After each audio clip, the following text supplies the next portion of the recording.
Jangan nanti kalau itu kecil, kasihan nanti penjual. Aduh. Nah, tapi kalau dipotongin kecil, ketika digoreng jadi banyak. Nah, bagaimana supaya dia ini jadi menggumpal? Dikasihlah namanya W. Ada itu Belanda itu diblokade sama Jepang. Tempat itu tidak ada apa, ikan-ikan apa. Tapi orangnya kok tidak busuk apa, sehat apa. Ternyata ya makan tahu tempe itu lauknya. Aduh, untuk di tahu, kedelai lokal itu lebih baik dibandingkan impor. Karena dia mempunyai saripati, itu lebih banyak 5%.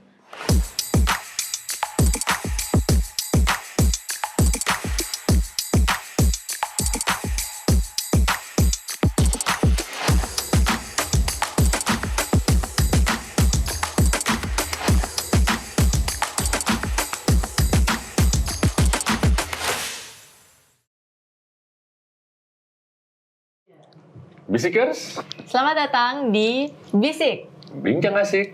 BGC, sharing informasi dan kebijakan. Ini ada apa nih Pak di depan kita? Ini banyak ada sekali tahu-tahu yang katanya nih spesial dan sangat khusus dari Palu nih, Palu-Palu ini. Ya, Kenapa kita mulai dengan pertanyaan itu? Karena kita ini tidak tahu kalau ada tahu. Karena kita tidak tahu. kita tidak tahu. Saya ingin cari tahu. Siapa yang tahu? Oke. Nah, cari Bisikers, ini kita sekali ditemani oleh ada Pak Haji ya. Nah, ini dari dapur Afifah. Nanti kita akan lebih jauh lagi berkenalan dengan siapa nih Pak Haji, siapa nih yang punya dapur Afifah ini. Tapi sebelumnya kita ada game kecil. Lagi kita ada games nih Pak Haji. Kita mau diuji. Seberapa tahu Pak Haji tentang dapur Afifah? Tahu Afifah. Tahu Afifah. Dapur Afifah bagian daripada tahu Afifah. Karena IKM Afifah karena sudah pengembangan ada dapur Afifah. Jadi awalnya itu tahu Afifah. Oke. Berubah jadi IKM Afifah karena membawahi tahu Afifah itu sendiri, IKM Afifah, Afifah distribusi, Afifah jadi project. banyak Jadi ya? banyak sudah ada pengembangan usaha. Sudah banyak. Oke, jadi sebutkan hal-hal unik dan yang menarik mungkin tentang tahu Afifah ini. Kita kasih waktu 15 detik, jadi bisa sebutkan sebanyak-banyaknya. Oke. Pertama, nanti ada timer. Kita mulai dari sekarang. Ya, pertama tahu Afifah itu kita punya komitmen bersih, lihat, enak dimakan. Nah, itu komitmen kita. Kenapa tahu Afifah istilahnya bisa berkembang? Salah satunya pertama kebersihan, kita jaga kebersihan itu sesuai komitmen. Kedua, spesifikasi produk cita rasa, ya cita rasa, renyah. Nah, kalau digoreng mekar. Nah, tahu kalau untuk jadikan misal suatu pengembang usaha, misalnya Mas Joko atau dan sebagainya. Tahu itu digoreng harus mekar. Jangan nanti kalau itu kecil, kasihan nanti penjual. Aduh. Nah, tapi kalau dipotongin kecil, ketika digoreng jadi banyak, maka untung juga lah penjual. Jadi kelebihan mekar. Mekar nih kayak kembang desa. Iya, mekar. Gitu ya. Saya kira bagus, digoreng mekar. Iya. Nanti mungkin tahapan yang berikut inovasinya, begitu makan mekar, jadi mekar di dalam. Jadi langsung kenyang.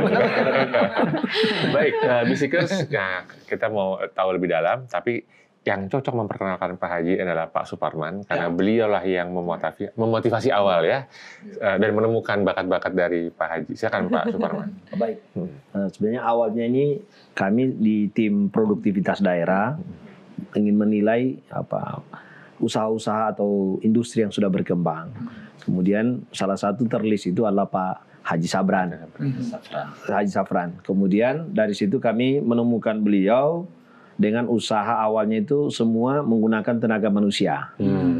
Dari Pak Haji merintis usaha mulai dari 4 orang, 8 orang, 10 orang.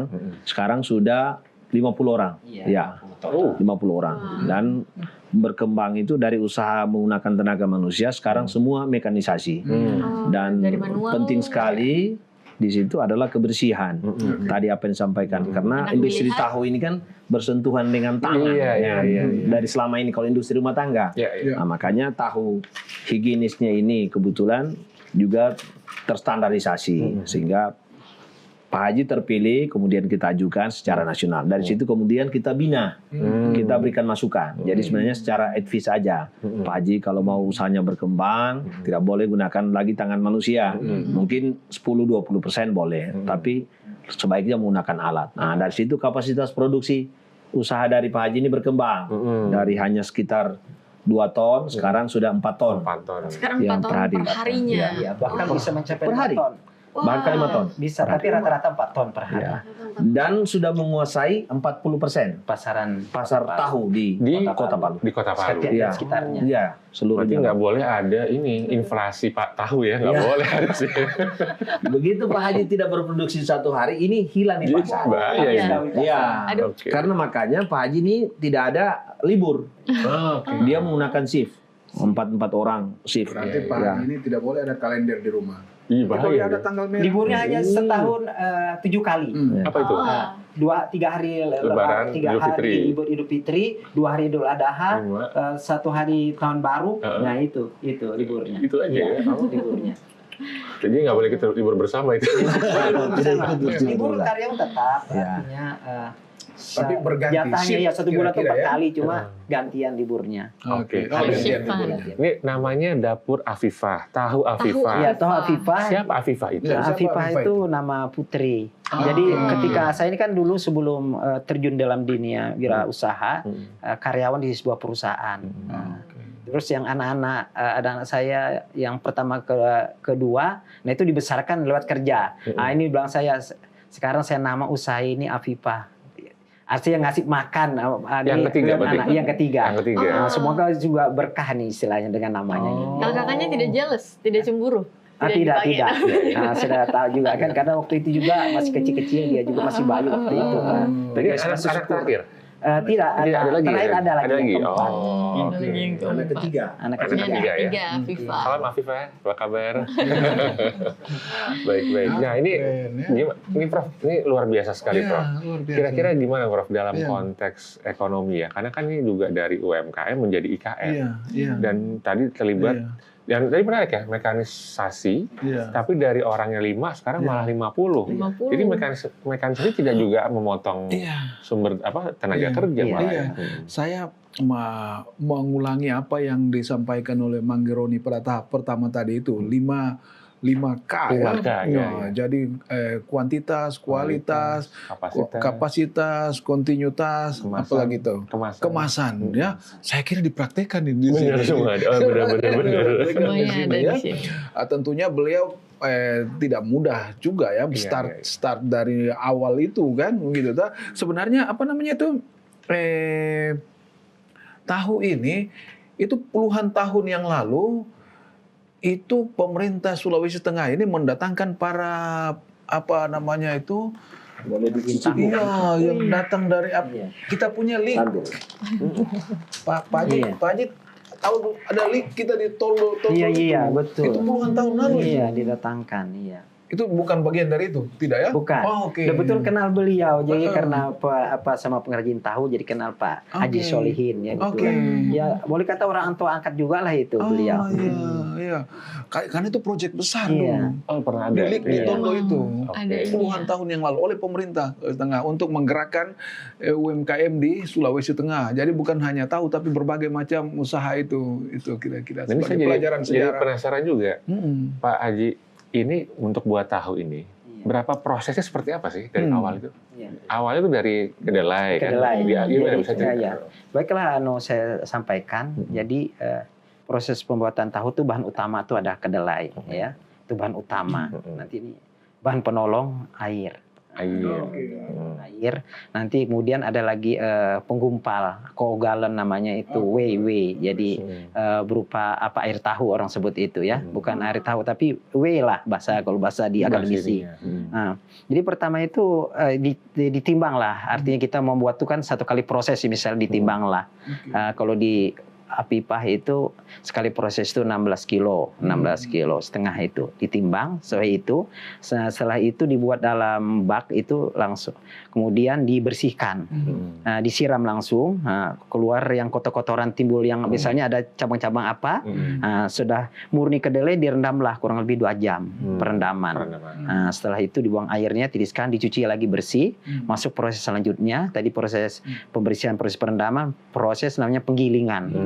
Digiling ya kurang lebih 15 menit lah satu itu. Kemudian menghasilkan yang namakan bubur kedelai. Untuk membedakan dengan tepung kedelai. Kalau tepung basah, kering, kalau bubur basah. Ya, jadi harus beda itu. Menghasilkan bubur kedelai. Nah, bubur kedelai itu kemudian masuk proses selanjutnya itu perebusan. Nah, merebus di sini kita menggunakan uap, steam, yang dihasilkan dari boiler. Nah, boiler itu mungkin ada juga nanti kita ceritakan selanjutnya. Boiler itu yang merebus ini kurang lebih hanya 5 menit. 1 menit dibuat dalam bak perebusan yang berupa stainless itu, kemudian dikasih air kurang lebih 150 liter campurannya itu, dengan itu ditembakkan uap itu, buka keran, uap panas, 1 menit mendidih. Nah, setelah mendidih kasih air lagi, kurang lebih nanti 5 menit masak. Nah, setelah itu masuklah proses selanjutnya itu penyaringan. Nah, kalau dulu menyaring kita pakai manual, mungkin Pak Purwana lihat. Nah, sekarang sudah tinggal dibuka keran aja, masuk ke dalam alat saring. Jadi diluncurkan. Jadi kayaknya ini menurun gravitasi kan. Karena dia berputar di sana baliknya, diisaplah sedot. Masuklah nanti penyaringan itu ada menghasilkan namanya sari kedelai. Nah, dimasuk langsung dalam bak, buka keran. Ada itu. Nah, setelah itu sudah habis tersaring, ampasnya dibuang. Nah, itu yang tadi inilah air tahu tadi masuk dalam bak tadi itulah bedanya larutan air tahu dengan larutan tapioka atau larutan sagu. Nah, itu mungkin patinya mengendap sendiri kan, kalau saring. Kalau ini tidak, dia tetap begitu, berupa emulsi kayak susu. Nah, bagaimana supaya dia ini jangan menggumpal? Dikasihlah namanya larutan penggumpal, koagulan. Nah, diambil, ditaruh sedikit-sedikit, diaduk, ada tekniknya mengaduk. Nah, tuh kalau kita tekniknya betul-betul perhatikan mengaduk itu. Lama-lama sudah, akhirnya menggumpal lah dia itu, sari kedelai tadi itu. Terbentuklah ada larutan tadi sarinya menggumpal, dan terbentuk juga air W lagi. Nah, sudah. Nah, yang kemudian air ini yang larutan W ini tadi ditampung ke dalam bak untuk menggumpalkan selanjutnya. Kalau kebanyakan biasanya itulah yang terbuang jadi limbah. Jadi sudah terbentuklah tadi itu gumpalan di dalam itulah sudah tahu sebenarnya. Ya, cuma ini harus diberi bentuk. Nah, jadi dimasuk dalam proses selanjutnya itu pencetakan. Dicetak ya. Nah, kalau di tahu pipa itu cetakannya itu ada huruf A. Nah, jadi ketika dilapisi kain, huruf A itu di lubang-lubang gitu dicetakkan, lapis kain dimasukkan itu untuk apa tadi itu sari tahu tadi yang sudah berupa yang gumpal detak, baru itu dipres. Nah, nanti dipres sudah habis airnya dibalik. Nah, terbentuklah nanti tahu apipah itu A di atasnya. Nah, itu membedakan dengan produk lain. Jadi ketika tanya, tahu mana? Tahu apipah. Mana huruf A? Kalau ada huruf A kan orang karena kita sudah branded kan, sudah. Jadi untuk memisahkan orang tahu, ada ya huruf timbul dia di tahu itu. Nah, sudah jadilah itu tahu, ditaruh di dalam, dipasang itu ditaruh di papan stainless terbalik. Sudah itu yang ukuran 50x50, tebalnya 8 itu. Ya, beratnya 10 kilo. Nah, harga di percetak tuh 50.000. Berarti kalau 1 kilo sudah 5.000 harganya, supaya mudah saja kan. Nah, itu. Begitulah proses selanjutnya. Nah, ini Pak Prof, Pak Suparman dan Bisikers, ini tahu bukan sembarang tahu, karena tadi dalam proses yang diceritakan tadi ada yang keunggulannya, yaitu zero waste. Nah, ini bisa dijelaskan nih tentang zero waste. Jadi dalam proses barang itu biasanya kan ada yang namanya limbah. Khususnya di tahu itu ada limbah. Limbah itu ada 2, limbah padat, limbah cair. Nah, kalau limbah padatnya sudah tidak ada masalah, berupa ampas. Sebelum masuk tadi kan disaring ampas. Ampas itu jadi makan ternak. Ternak apa kalau sudah makan ampas itu ketagihan dia. Nah, jadi kalau sapi cepat gemuk. Bisa bahkan itu ampas bisa Kalau memang apa konsumsi bisa dibuat roti, brownies. Saya pernah istri buat itu dari ampas jadi kue brownies. Iya. Dimakan orang tidak tahu kalau itu. Aduh, sebenarnya kalau mau dikembangkan itu bisa. Cuma ya itulah ya kan. Tapi jadi coba itu kandungan protein juga tinggi ampas itu ya. Bahkan menurut penelitian dia tinggi, itu tinggi sekali itu karena ada protein kulit yang ada di ampas itu. Jadi itulah. Jadi ampas pekan sapi. Kemudian limbah cair. Nah, limbah cair inilah masalah kadang-kadang makanya itu pabrik tahu biasanya harus dekat pinggir sungai untuk mengalirkan. Nah, jadi kalau kita sebelum kita masuk ke dalam digester namanya. Masuk digester reaktor sehingga mengurangi kalau dalam lingkungan itu mengurangi nilai COD, BOD, Pak, kan? Chemical oxygen demand, sehingga kalau dibuang ke sungai lagi sudah aman. Tapi kadang-kadang itu juga kita manfaatkan ngairi bisa masuk rumput karena luas tanah di belakang rumput untuk makanan sapi. Jadi subur sekali. Jadi repot itulah artinya mendekati zero waste di situ. Jadi istilahnya bermanfaat semua itu istilahnya. Ada yang benar-benar Iya, jadi limbah itu. Jadi itulah. Kemudian di reaktor juga kan masih lumpur-lumpur selurin itu kita ambil untuk memupuk tanaman apa segala. Jadi tanaman tuh alhamdulillah bisa subur dengan itu kan, menggemburkan tanah apa. Termasuk sapi. Sapi itu ampasnya tadi ya. Dapatnya tadi yang dari tanaman hijauannya tadi karena subur rumput. Sapi juga jadi untuk dicampur makanan sapi. Jadi makanan jadi pupuknya untuk itu rumput makan sapi. Jadi luar biasa. Jadi ada sirkular. Sirkular. Luar biasa. Apa COD, BOD itu harus diamankan sebelum dibuang ke sungai atau ke danau atau karena kalau dia dibuang ke situ akan menyuburkan danau atau sungai. Yang itu tumbuhan-tumbuhan itu akhirnya berebut oksigen, mati biota di laut dengan itu. Karena sungai itu kan tempat hidupnya bukan hanya yang lain perlu oksigen di sungai itu, maka dikurangilah. Biasanya eceng gondok dan sebagainya atau tanaman-tanaman rumput-rumputan. Basic keilmuannya Pak Haji. Pertanian, kehutanan saya satu kehutanan. Insinyur kehutanan. Gitu. Jadi ilmunya langsung terintegrasi, dipraktekkan langsung, luar biasa sekali. Beliau urus hutan, saya urus pertanian. Cuma kita kan dasar pertanian ada. The forest is a mother of agriculture. Hutan adalah ibunya pertanian. Dan ini juga menarik juga kalau kita kaitkan dengan isu-isu sekarang ya. Kan ada rencana makan siang gratis tuh ya. Nah ini jangan-jangan bisa jadi salah satu sumber ya.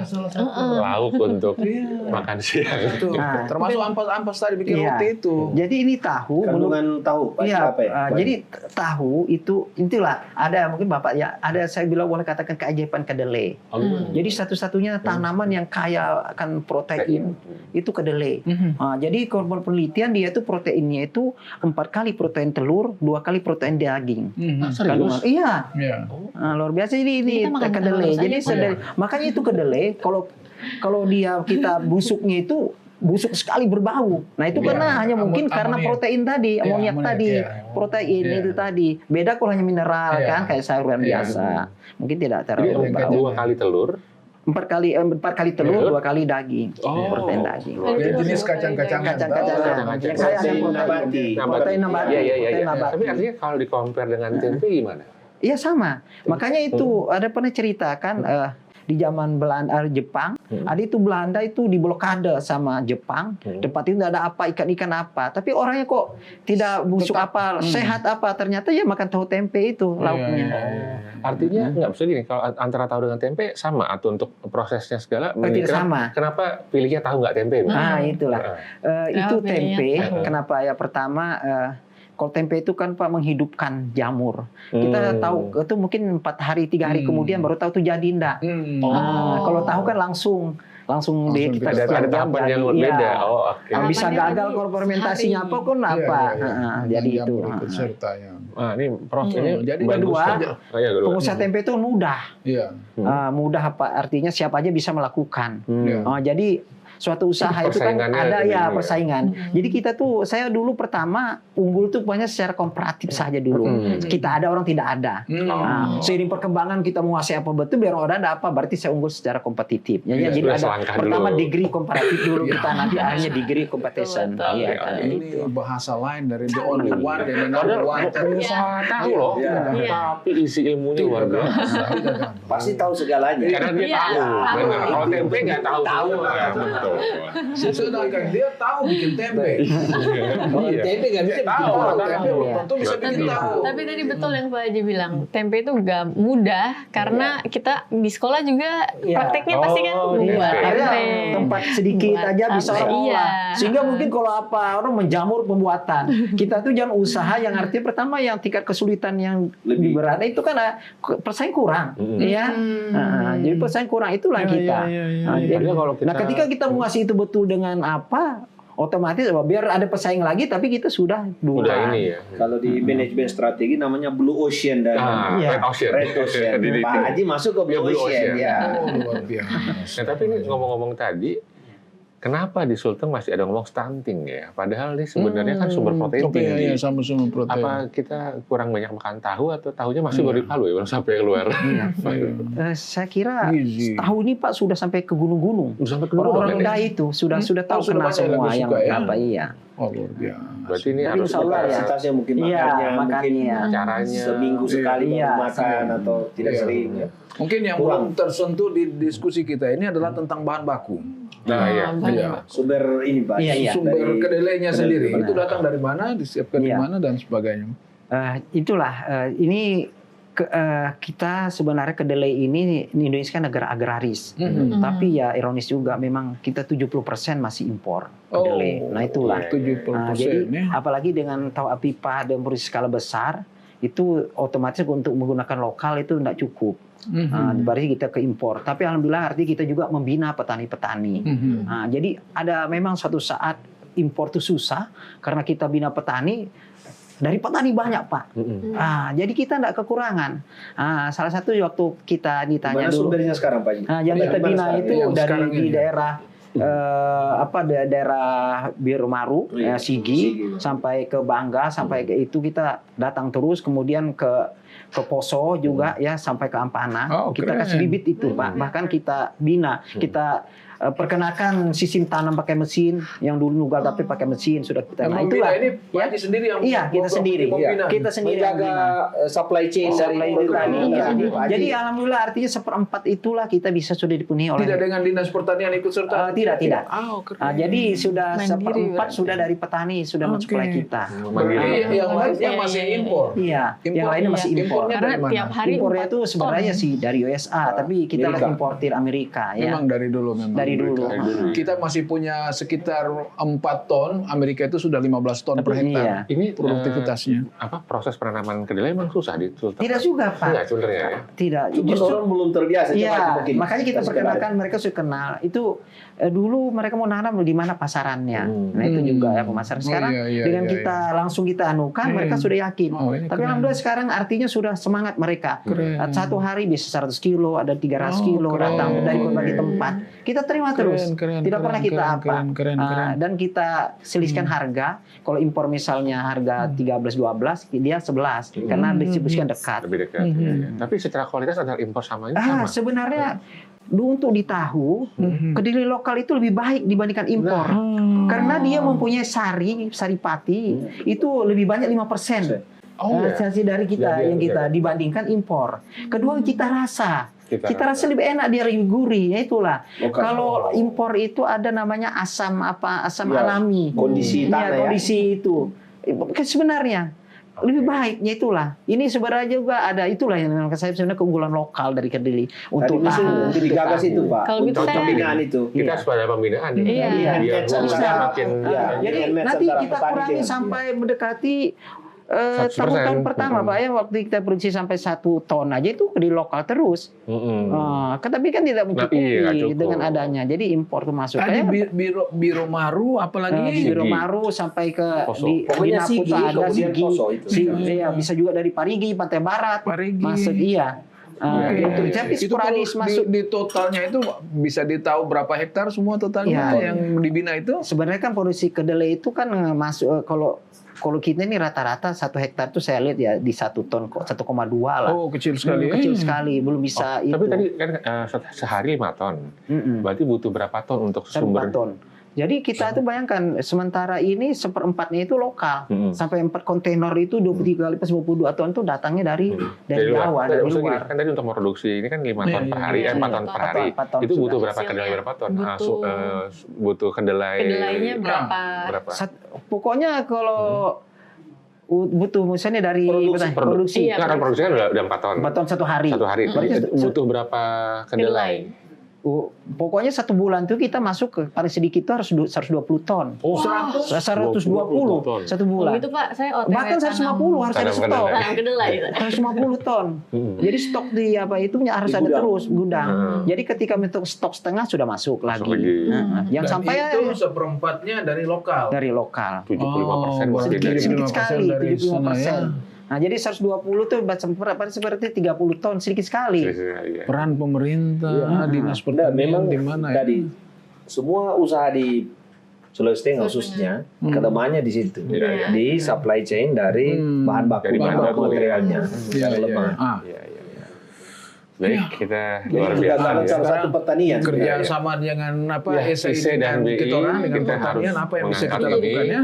Jadi PR lagi. Jadi PR ya. Baik, Bisiker, ini terima kasih sekali. Wah, luar biasa. Luar biasa informasi yang dapat kita terima pada kesempatan kali ini. Dan ini menarik karena pada saat yang ngomong tentang sebagai penyangga IKN, tapi ternyata kita sendiri untuk di lokal aja kita masih perlu gitu ya, sesuatu yang bisa kita angkat sehingga bisa tidak hanya untuk kita, tapi untuk IKN, bahkan untuk ekspor. Dan ternyata juga lokasi kita cukup luas untuk kita bisa mengembangkan berbagai macam sumber tanaman, termasuk tadi kedelai. Dan ini juga semacam motivasi buat para bisikers yang kalau ingin juga menanam kedelai. Karena khususnya di daerah sekitar Palu sudah ada penampungnya nih dari Dapur Afifah. Sehingga ayo yang belum tahu nanti BI sama ISAI akan coba buat workshop, pelatihan pendampingan buat yang tertarik untuk menanam kedelai. Nah, pendaftar pertama deh. Pendaftar pertama ya. Kedua, ketiga. Saya mendaftar untuk panen. Untuk panen ya. Baik, terima kasih bisikers. Sampai ketemu lagi, jumpa lagi di episode berikutnya. Bisik BIC sharing informasi dan kebijakan.